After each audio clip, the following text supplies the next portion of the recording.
Sumasobra na 10,000 nga mga deboto nagpakigbahin sa kapiyastahan ni Nuestra Señora de la Candelaria. Ang istorya sang tag sa katumuluo nga may hugot nga pagtuo, ibaluon ta sa pagtutok ni Kim Salinas.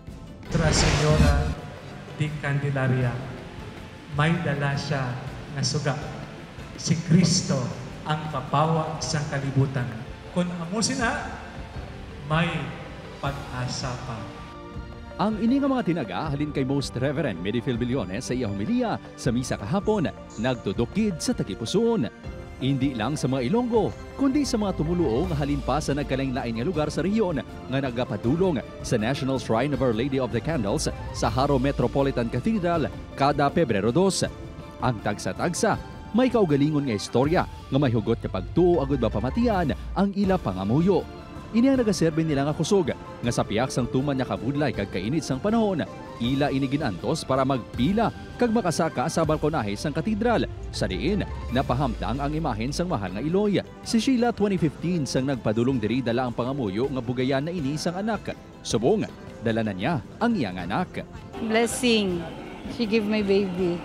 Nasaan sa ngayon? Eto. Secret baby. Halin pa sa dao kapi si Shame kagang iya pamilya. Panatan ng namin ni Mama. Yung feeling po na makasimba tsaka ano po ng aming devotion. Tingin ng tulong sa school, para po sa kasi mag-graduate na din po. Simbolo naman sa mabakod niya debosyon kay Nanay Kande ang Perdon Candles. Si Godwin, naandan na nga magdala sang perdon sa ilabalay, magluwas sa pagsindi. Sa bahay, yung iba doon sa loob. Ang mga anak namin kanilang ano tawag doon? Para sa future nila. May palapak man nga ginpatigayon. May ginpatigayon man nga traditional nga solemn procession kung sariin ginprosesyon ang imahe ni Nuestra Señora de la Candelaria. Suno sa ICPO, nangin generally peaceful ang kahiwatan nga gintambungan sa masobra na 10,000 nga mga deboto. Upod Kermel Porquia, Kim Salinas, 1 Western Visayas.